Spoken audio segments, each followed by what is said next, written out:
হাওড় অঞ্চলে ভারী বৃষ্টিতে ক্ষতিগ্রস্ত কৃষকদের আগামী ৩ মাস সরকার খাদ্যশস্য দিয়ে সহযোগিতা করবে বলে জানিয়েছেন প্রধানমন্ত্রী তারেক রহমান। বুধবার জাতীয় সংসদে সুনামগঞ্জের এমপি কলিমুদ্দিন মিলন কৃষকদের দুর্ভোগ তুলে ধরার পর একথা জানান প্রধানমন্ত্রী। এর আগে অধিবেশনের শুরুতে প্রশ্নোত্তরে তিনি আরও বলেন, ফ্যামিলি কার্ডের কারণে বাজেটের ওপর কোনো চাপ পড়বে না। রাজধানী ঢাকাকে বাসযোগ্য, পরিচ্ছন্ন ও সবুজ নগরী হিসেবে গড়ে তুলতে নানা পদক্ষেপের কথাও জানান সংসদ নেতা। বিস্তারিত মাহমুদ হোসেনের প্রতিবেদনে। কার্যসূচির অনুযায়ী এখন প্রশ্নকাল শুরু হচ্ছে। ত্রয়োদশ জাতীয় সংসদের প্রথম অধিবেশনের ২৪তম কার্যদিবস বুধবার সকালে প্রধানমন্ত্রীর প্রশ্নোত্তর দিয়েই শুরু হয় অধিবেশন। প্রশ্নকালের প্রথম ৩০ মিনিট মাননীয় প্রধানমন্ত্রী কর্তৃক উত্তরদানের জন্য নির্ধারিত। কুমিল্লা ৯ আসনের সংসদ সদস্য আবুল কালাম জানতে চান, রাজধানী ঢাকাকে পরিচ্ছন্ন ও সবুজ নগরী হিসেবে গড়ে তুলতে সরকারের পরিকল্পনা। রাজধানী ঢাকাকে ক্লিন এবং গ্রিন সিটি রূপে গড়িয়া তুলিতে সরকার কোনো পদক্ষেপ গ্রহণ করিয়াছে কি না। প্রশ্নোত্তরে দাঁড়িয়ে রাজধানীকে বাসযোগ্য নগরী হিসেবে গড়ে তুলতে সরকারের নানা পরিকল্পনা তুলে ধরেন প্রধানমন্ত্রী। রাজধানী ঢাকাকে ক্লিন এবং গ্রিন সিটি রূপে গড়ে তুলতে স্থানীয় সরকার বিভাগের আওতায় ঢাকা উত্তর ও দক্ষিণ সিটি কর্পোরেশনের মাধ্যমে নানাবিধ পদক্ষেপ নেওয়া হচ্ছে। যেমন নাগরিক সচেতনতা ও সম্পৃক্ততা বৃদ্ধির লক্ষ্যে সাপ্তাহিক ভিত্তিতে জনসচেতনামূলক কার্যক্রম গ্রহণের পাশাপাশি বিশেষ পরিচ্ছন্নতা ও মশক নিধন কার্যক্রম জোরদার করার চেষ্টা করা হচ্ছে। মাতুয়াইল ল্যান্ডফিলকে সমন্বিত সার্কুলার ইকোনমি ভিত্তিক বর্জ্য ব্যবস্থাপনা ও জ্বালানি উৎপাদন কেন্দ্র বানিয়ে জিরো বর্জ্যে রূপান্তরের কথাও জানান সংসদ নেতা। কোরিয়া ভিত্তিক বেসরকারি প্রতিষ্ঠানের বিনিয়োগে মাতাইল ল্যান্ডফিলকে সমন্বিত সার্কুলার ইকোনমি ভিত্তিক বর্জ্য ব্যবস্থাপনা এবং জ্বালানি উৎপাদন কেন্দ্রে রূপান্তর করার মাধ্যমে সকল বর্জ্যকে জিরো বর্জ্যতে রূপান্তর করার পরিকল্পনা গ্রহণ করা হয়েছে। ঢাকা উত্তর সিটি কর্পোরেশনের আওতাধীন এলাকায় আগামী ৫ বছরে ইনশাল্লাহ ৫ লক্ষ বৃক্ষরোপণের লক্ষ্যমাত্রা নির্ধারণ করা হয়েছে। ফ্যামিলি কার্ডের অর্থায়ন নিয়ে কুমিল্লা ৪ আসনের সংসদ সদস্য আবুল হাসনাত আবদুল্লাহর সম্পূরক প্রশ্নের জবাবে প্রধানমন্ত্রী বলেন, এই কর্মসূচি বাজেটের উপর চাপ ফেলবে না, এতে মূল্যস্ফীতি বাড়বে না বরং কমবে। প্রথম স্টেজে আমরা যারা ভালনারেবল ফ্যামিলি আমরা তাদেরকে এই কার্ডগুলো দিব। কাজেই ধীরে ধীরে আমরা বাজেটটি তৈরি করব এবং ধীরে ধীরেই আমরা কার্ড দেওয়ার সংখ্যাটা ধীরে ধীরে আমরা বাড়াবো এবং সেজন্যই আমরা মনে করি আমাদের যে সব হিসাব নিকাশ করেছি আমরা তাতে করে বাজেটের উপরে কোনো চাপ পড়ার তেমন কোনো কারণ নেই। আর আপনি ইনফ্লেশনের কথা বলেছেন, আমরা অবশ্যই টাকা ছাপিয়ে দিচ্ছি না, আমরা টাকা ছাপিয়ে দিব না, বরঞ্চ আমরা মনে করি এতে ইনফ্লেশনটা কমে আসবে। টানা বৃষ্টির কারণে হাওড় অঞ্চলে ক্ষতিগ্রস্ত কৃষকদের ৩ মাসের সহায়তার প্রতিশ্রুতিও দেন সরকার প্রধান। আজকে সকালে এই সেশন শুরু হবার আগেও আমি দুর্যোগ ব্যবস্থাপনা মন্ত্রী ওনার সাথে আমি কথা বলে এসেছি এবং নির্দেশনা দিয়ে এসেছি যে সকল এই ৩টি জেলার সহ ময়মনসিংহের কিছু অঞ্চল এই সমস্যার সম্মুখীন হয়েছে প্রবল বর্ষণে, এই এলাকাগুলোতে যেই কৃষকরা ক্ষতিগ্রস্ত হয়েছে, যাদের ফসল নষ্ট হয়েছে, তাদেরকে লোকেট করে আগামী ৩ মাস আমরা তাদেরকে চেষ্টা করব সরকারের পক্ষ থেকে সহযোগিতা দেওয়ার জন্য। মোহাম্মদ হোসাইন, ৭১, ঢাকা। পাহাড়ি ঢলে সুনামগঞ্জের মধ্যনগর উপজেলার জিনারিয়া বাঁধ ভেঙে পানি ঢুকেছে, এতে পাকা ধান তলিয়ে যাওয়ার আশঙ্কা করছেন কৃষকরা। রোববার দুপুর ১টার দিকে প্রবল গতিতে বাঁধটি ভেঙে যায়, তবে এই বাঁধটি পানি উন্নয়ন বোর্ডের আওতাধীন নয় বলে জানিয়ে নির্বাহী প্রকৌশলী মামুন হাওলাদার জানান, হাওড়ের নিচু এলাকায় কিছু কৃষক ধান চাষ করলেও তা ইতিমধ্যেই তারা কেটে নিয়েছেন। বাঁধ ভেঙে পানি প্রবেশ করলে ফসলের ক্ষতির আশঙ্কা কম। এদিকে টানা বৃষ্টি ও পাহাড়ি ঢলে সুনামগঞ্জের সবকটি নদীতে পানি বৃদ্ধি অব্যাহত রয়েছে। আগামী ৪৮ ঘন্টা বৃষ্টিপাত অব্যাহত থাকার আগাম বন্যার আশঙ্কা উদ্বিগ্ন হয়ে পড়েন কৃষকরা।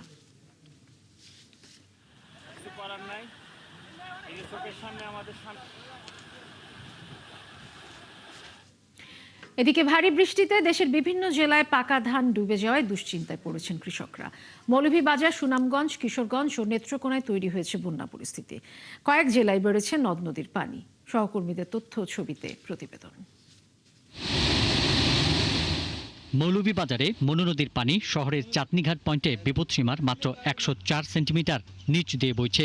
ভারী বৃষ্টিতে নিম্নাঞ্চলে কাঁচা পাকা ধান তলিয়ে গেছে। সিলেটের সুরমা, কুশিয়ারা নদীর পানিও ১ থেকে ১.৫ মিটারের বেশি বেড়েছে। বুধবার সকাল থেকেই বৃষ্টি শুরু হয় সুনামগঞ্জে। এতে ধান কাটা নিয়ে বিপাকে পড়েছেন কৃষকরা। কোথাও বাঁধ ভেঙে গেছে, কোথাও ভাঙার ঝুঁকিতে রয়েছে। কিশোরগঞ্জ শহরের প্রধান প্রধান সড়ক তলিয়ে গেছে বৃষ্টির পানিতে। স্কুল কলেজের ভিতরেও ঢুকেছে পানি। ভারী বৃষ্টিতে ময়মনসিংহ নগরীর বেশিরভাগ সড়ক পানিতে তলিয়েছে।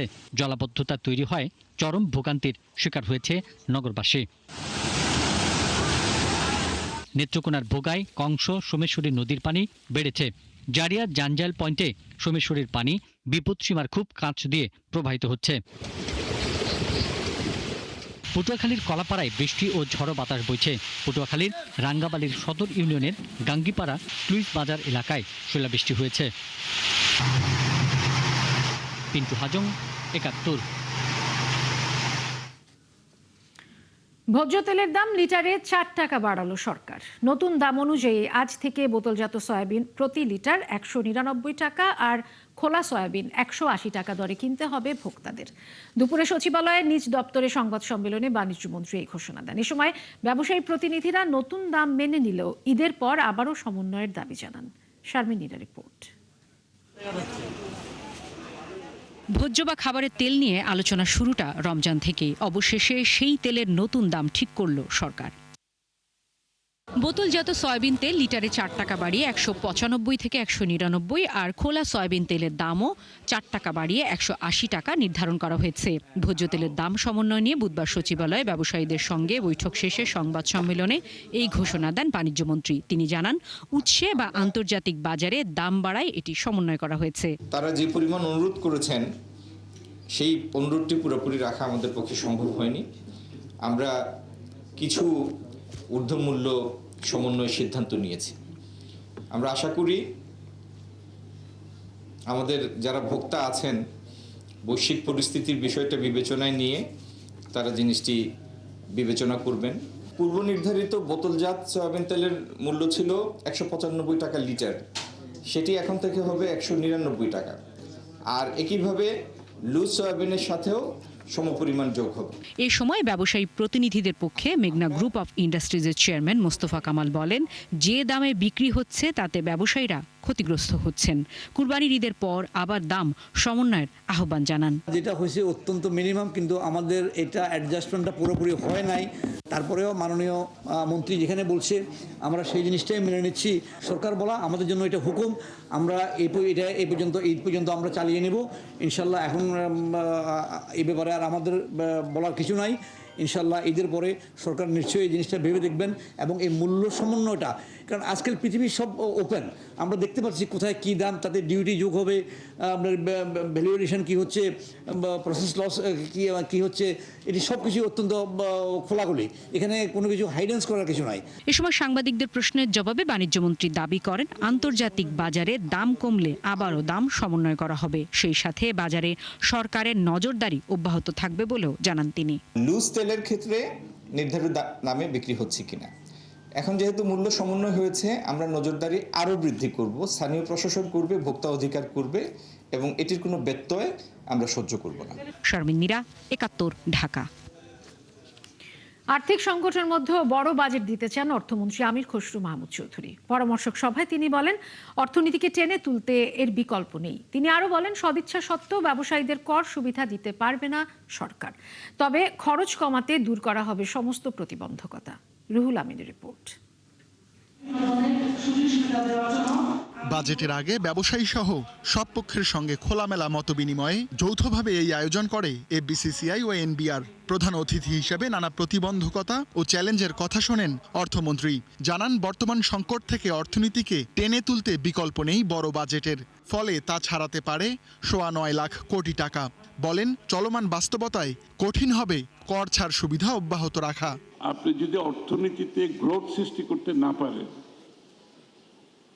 আপনার বিনিয়োগও আসবে না বাংলাদেশে এবং গ্রোথও আসবে না, এবং আপনার নাগরিক যে সুযোগ সুবিধা, বিশেষ করে পভার্টি লেভেলে যে জায়গায় চলে গেছে, দারিদ্র সীমার অনেক দিকে চলে গেছে, এটা যদি আমরা মিটিগেট না করি এক্সপেন্ডিচারের মাধ্যমে, বাজারে তো ডিমান্ড ক্রিয়েট হবে না। ডেভেলপমেন্ট বাজেট যদি ইনক্রিজ না করি, তাহলে গ্রোথ হবে না। গ্রোথ না হলে আপনার প্রাইভেট সেক্টরও তো কাজ করতে পারবেন। যে এখন বিনিয়োগগুলো করতে যাচ্ছে বর্তমান সরকার, আমরা ক্রাইটেরিয়া করেছি কোথায় বিনিয়োগ করব। Is there a value for money? অর্থমন্ত্রী বলেন, বিনিয়োগ বাড়াতে দূর করা হবে সব প্রতিবন্ধকতা। এ সময় চট্টগ্রাম বন্দরের মাশুল বৃদ্ধি অযৌক্তিক বলেও মন্তব্য করেন তিনি। আশ্বাস দেন দুর্নীতি কমানোর। এছাড়া রপ্তানিতে সব খাতকে সমান সুবিধা নিশ্চিত করার কথাও জানান অর্থমন্ত্রী। কস্ট অফ ডুইং বিজনেস যেখানে যেখানে আপনারা বাধাগ্রস্ত হচ্ছেন আপনারা বলেন, আমরা সেগুলো সরিয়ে দেব। যেমন পোর্টের কথা, এই যে একজন বলেছে পোর্টে 40% বৃদ্ধি করেছে, আমি এটার বিরোধিতা করি। এটা সঠিকভাবে বলছে। ওটা কোন হিসাবে তারা এই 40% তাদের ওখানে হ্যান্ডলিং কস্টের উপর বাড়িয়েছে? কোনো কারণ নেই। এটা এইরকম চট্টগ্রাম পোর্ট এবং অন্যান্য পোর্টে যে এই পোর্টে যে দুর্নীতি হয়, পোর্টে যে কস্ট অফ ডুইং বিজনেস যায়, আপনি এটাকে অ্যাড্রেস করেন। আমরা এইগুলোর সমাধান ইমিডিয়েটলি আপনাদেরকে দিচ্ছি। আলোচনায় বাণিজ্যমন্ত্রী বলেন, সরকারের ঋণ ব্যবস্থাপনা সক্ষমতার উন্নয়নে বাড়াতে হবে কর আদায়। এ সময় জুয়েলারি শিল্পের অনিয়ম বন্ধের কথাও বলেন তিনি। দৃশ্যমান অর্থনৈতিক বড় অপারেটরগুলির মধ্যে একটা এন্টায়ার সেক্টর দৃশ্যত কালো অর্থনীতির মধ্যে আছে, এটা কোনো হেলদি প্র্যাকটিস না। We must get it back in the white economy. অর্থনীতি ঘুরে দাঁড়াতে বছর দুয়েক সময় লাগতে পারে বলেও জানান অর্থমন্ত্রী। রুহুল আমিন, ৭১, ঢাকা।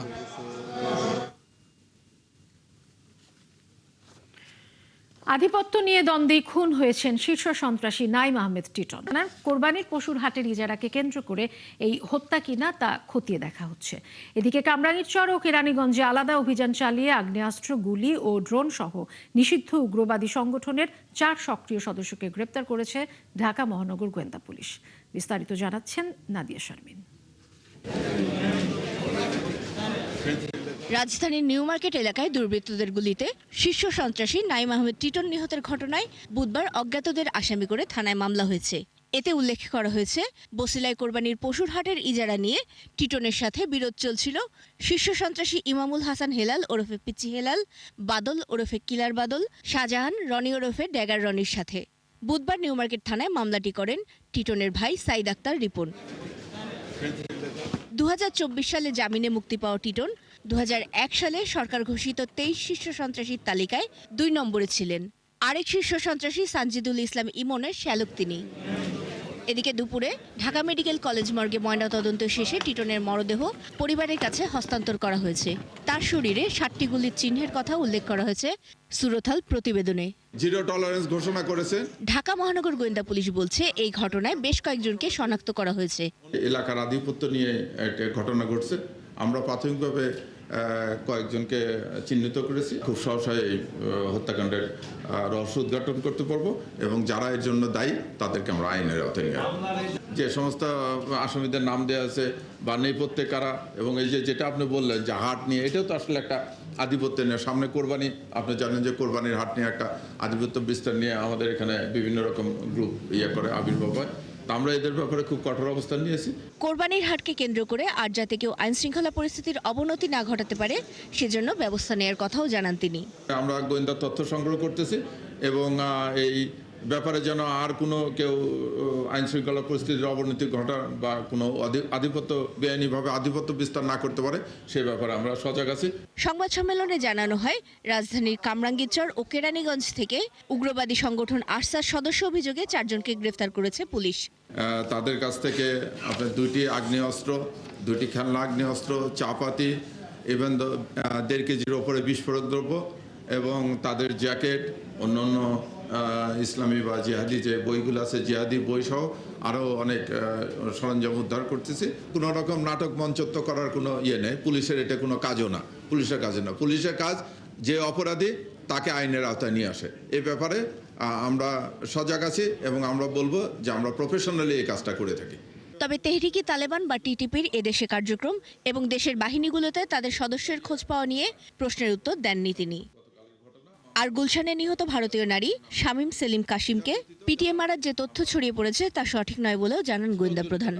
স্ট্রোকজনিত কারণে ওর পড়ে গেছিল, ইয়ে খেয়েছে, বাড়ি খেয়েছে, এটা বলতেছে। নাদিয়া শারমিন, ৭১, ঢাকা। এবার শিক্ষার্থীদের পাটের ব্যাগ, স্কুল ড্রেস ও জুতা বিতরণের উদ্যোগ নিতে যাচ্ছে সরকার। প্রাথমিকভাবে জুলাই থেকে দেশের প্রতিটি উপজেলায় 2টি স্কুলের প্রথম শ্রেণীতে পাইলট প্রকল্প শুরু হবে বলে জানিয়েছেন স্থানীয় সরকার প্রতিমন্ত্রী। আর শিক্ষামন্ত্রী জানিয়েছেন প্রাথমিক বিদ্যালয় দিয়ে এটি শুরু হলেও ধীরে ধীরে মাদ্রাসা সহ অন্যান্য শিক্ষা প্রতিষ্ঠান এই প্রকল্পের আওতায় আনা হবে। শারমিন নীরা রিপোর্ট। বর্তমানে প্রাক প্রাথমিক থেকে নবম শ্রেণী পর্যন্ত বিনামূল্যে পাঠ্য বই পায় শিক্ষার্থীরা। শিক্ষার্থীদের পরিবারের উপর চাপ কমাতে এবার বিনামূল্যে স্কুল ড্রেস, পাটের ব্যাগ ও জুতা দিতে যাচ্ছে সরকার। এরই অংশ হিসেবে জুলাই থেকে পাইলট আকারে প্রতিটি উপজেলার 2টি স্কুলে প্রথম শ্রেণীতে এই কার্যক্রম শুরু হতে যাচ্ছে। প্রত্যেক উপজেলার 2টি করে প্রাইমারি স্কুলের ক্লাস 1-এ পাট বস্ত্র মন্ত্রণালয়, শিক্ষা মন্ত্রণালয় এবং স্থানীয় সরকার মন্ত্রণালয়, আমরা 3টি মন্ত্রণালয় থেকে দেওয়ার সিদ্ধান্ত চূড়ান্ত হয়ে গেছে। এটা সরকার দিবেই। বুধবার সচিবালয়ে আন্তঃমন্ত্রণালয় বৈঠক শেষে শিক্ষামন্ত্রী জানান, প্রাথমিক বিদ্যালয় দিয়ে এটি শুরু হলেও পর্যায়ক্রমে মাদ্রাসা সহ অন্যান্য পর্যায়ে এটি দেওয়া হবে। আমরা সারা দেশেই দিব, 8টি ডিভিশনে দিব, যেই পরিমাণ আসবে সেই পরিমাণ আমরা বিতরণ করতে থাকবো এবং আলটিমেটলি প্রত্যেকটি উপজেলার প্রত্যেকটি ছাত্রছাত্রীর কাছে আমরা এটা পৌঁছাবো। এটির আওতা বাড়াতে সরকার ব্যবসায়ী প্রতিনিধিদের সহায়তা চেয়েছেন বলে জানানো হয় সংবাদ সম্মেলনে। শারমিন মীরা, ৭১, ঢাকা। ট্রাফিক আইন ভঙ্গের জন্য ম্যানুয়ালের পাশাপাশি এখন ডিজিটাল ভাবেও মামলা হচ্ছে বলে জানিয়েছেন ঢাকা মহানগর পুলিশের ভারপ্রাপ্ত কমিশনার মোহাম্মদ সরওয়ার। দুপুরে ডিএমপির প্রধান কার্যালয়ে নাগরিক সেবা বৃদ্ধি, ট্রাফিক ব্যবস্থাপনা ও পুলিশের পেশাগত দক্ষতা নিয়ে আয়োজিত অনুষ্ঠানে তিনি আরও জানান, মোহাম্মদপুরে অপরাধ প্রতিরোধে আরও 700 সিসি ক্যামেরা বসানো হবে। এ সময় অপরাধ দমনে গতি আনতে বেশ কয়েকটি সফটওয়্যার এবং অ্যাপের উদ্বোধন করেন পুলিশ মহাপরিদর্শক আলী হোসেন ফকির। এই সফটওয়্যারগুলো কার্যকরভাবে বাস্তবায়িত হলে পুলিশের কাজে গতি ও জবাবদিহিতা বাড়বে বলে তার আশা। থেকে ফুটেজ আমরা সংগ্রহ করেছি, এই সংগ্রহ করে আমরা ডিজিটালি বা ভিডিও মামলা বা ইলেকট্রনিক্যালি মামলার কাগজ বা নোটিশ যারা যারা ভায়োলেট করছে তাদের কাছে চলে যাবে। প্রযুক্তি এখন শুধু উন্নয়নের সহায়ক নয়, অপরাধের ধরন পরিবর্তিত হচ্ছে, অপরাধী তা প্রযুক্তি ব্যবহার করে নতুন নতুন কৌশল অবলম্বন করছে। তাই পুলিশ হিসাবে আমাদের প্রযুক্তি সর্বোচ্চ ব্যবহার নিশ্চিত করতে হবে। সহজে জ্বালানি তেল পেতে রপ্তানিমুখী তৈরি পোশাক কারখানাগুলোর জন্য ফুয়েল কার্ড দিচ্ছে গার্মেন্টস মালিকদের সংগঠন বিজিএমইএ, কিন্তু এটিকে আমলে নিচ্ছে না ফিলিং স্টেশনগুলো। উৎপাদন সচল রাখতে তাই কালোবাজার থেকে তেল সংগ্রহ করতে হচ্ছে তাদের। পাম্প মালিকদের সংগঠন বলছে, দাম বাড়লেও এখনও তেলের সরবরাহ বাড়ায়নি সরকার, এমনকি অগ্রাধিকার ভিত্তিতে তেল বিক্রির কোনো নির্দেশনা নেই। জাহিদুল ইসলামের প্রতিবেদন। জ্বালানি সংকটে দিনের অনেকটা সময় চলছে লোডশেডিং। তখন বিকল্প বিদ্যুৎ উৎপাদনে কারখানাগুলোর ভরসা নিজস্ব জেনারেটর, আর এটি সচল রাখতে প্রয়োজন ডিজেলের। এমন অবস্থায় সহজে তেল পাওয়ার জন্য কারখানাগুলোকে ফুয়েল কার্ড দিচ্ছে গার্মেন্টস মালিকদের সংগঠন বিজিএমইএ। তবে এই ক্ষেত্রেও ফিলিং স্টেশন থেকে মিলছে না তেল। কোনো কার্ডই পাম্প আমাদের তেল দিচ্ছে না। গভর্নমেন্ট থেকে কোনো রকম সার্কুলার দেয় যে আমার বিজিএমই বলছে এই পাম্প থেকে আমি তেলটা পাবো, সেই তেলটা তারে বরাদ্দ দিতে হবে, তাহলে সে আমার নামে তেলটা দিবে। এখন তো তা দিচ্ছে না। পাম্প সে তার প্রতিদিনের রুটিন মতো তেল পাচ্ছে, তার যে নির্দিষ্ট কাস্টমারের তেল দিচ্ছে। বিজিএমই আমাদেরকে যে কার্ডটা দিয়েছে সেটা আমরা পেয়েছি, কিন্তু দিনের বেলা আমরা কোনো ডিজেল পেট্রোল পাম্পে গেলে আমরা পাই না। সেই ক্ষেত্রে আবার রাত্রেবেলায় গেলে সেই কার্ড নিয়ে গেলেও আমাদেরকে এটা ভর্তুকি দিয়ে কিনতে হয় 170 ব্ল্যাক, আর কি যাকে বলে ব্ল্যাক। তবে কোনো কোনো পাম্পে তেল থাকলেও বিভিন্ন অজুহাতে তারা সরবরাহ করছে না। এরকম একটি স্টেশনে তার সত্যতাও মিলে। এইটা হলো যে আপনার এই 150 মিলিরও নিচে, মানে ধরেন 50-4,500 লিটার কারখানা আমরা আপাতত খোলা তেল পারতেছি না, বিআরটিসি দিতে হবে, এখন চালু করে নাই। তবে 71-এর ক্যামেরার সামনে অবশেষে ডিজেল বিক্রি শুরু করে এই ফিলিং স্টেশন।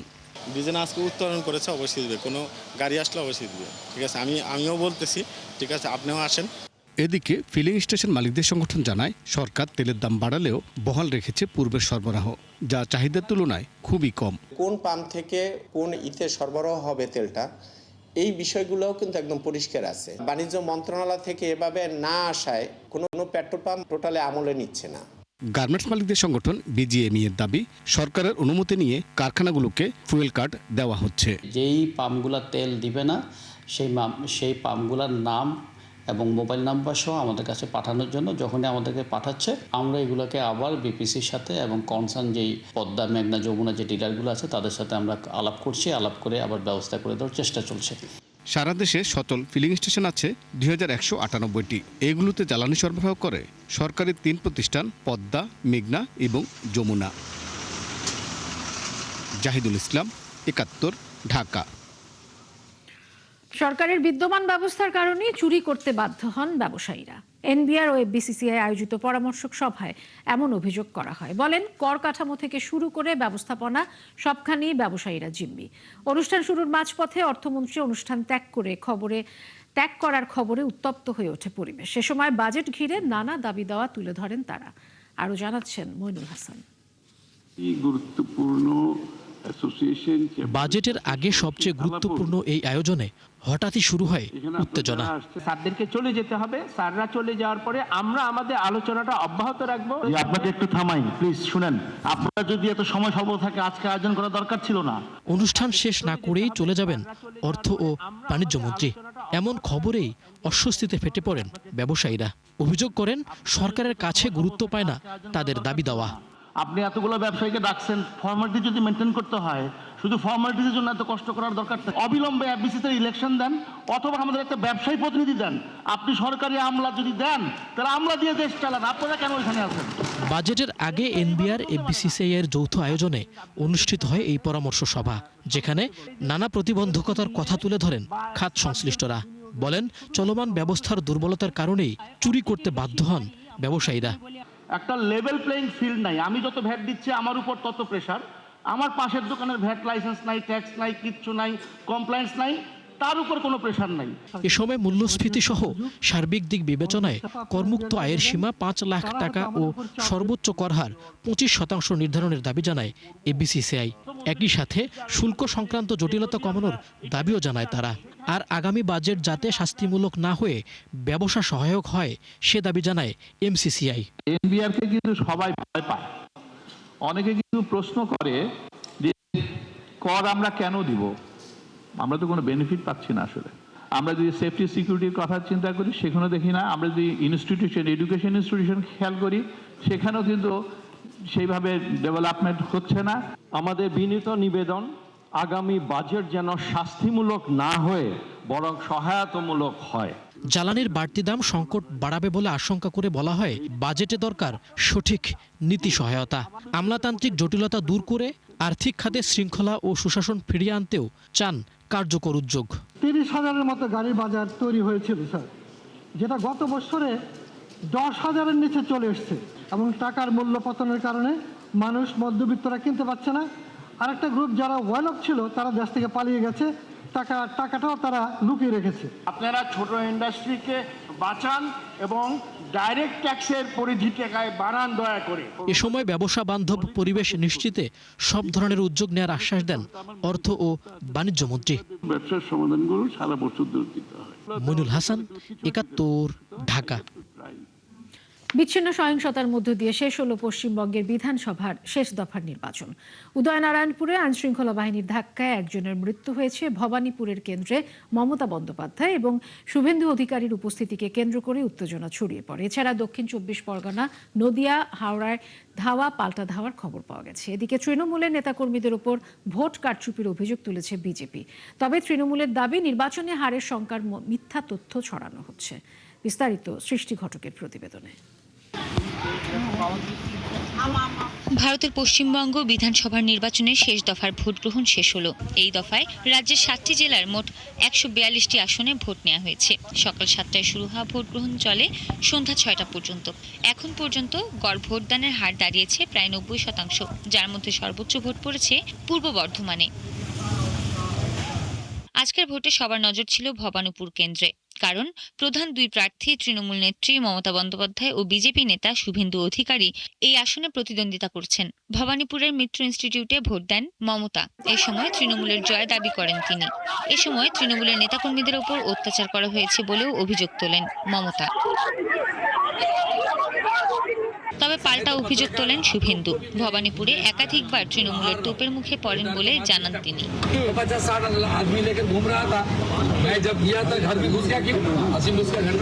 এদিকে দ্বিতীয় দফার নির্বাচনে বিভিন্ন জায়গায় বিচ্ছিন্ন সংঘর্ষ ও উত্তেজনার খবর পাওয়া গেছে। ভবানীপুরের কেন্দ্রে মমতা বন্দ্যোপাধ্যায় ও শুভেন্দু অধিকারীর উপস্থিতিকে কেন্দ্র করে উত্তেজনা ছড়ায়। বুথ এলাকায় জমায়েত হটাতে কেন্দ্রীয় বাহিনীকে লাঠিচার্জ করতে হয়।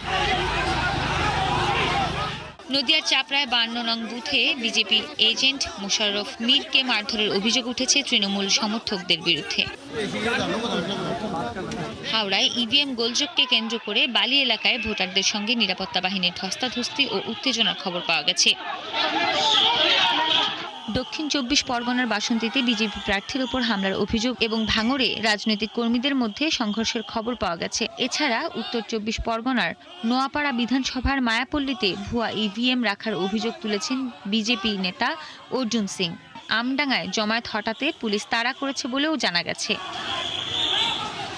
সৃষ্টি ঘটক, ৭১।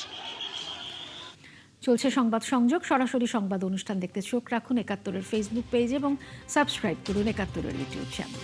৭১-এর সাথেই থাকুন।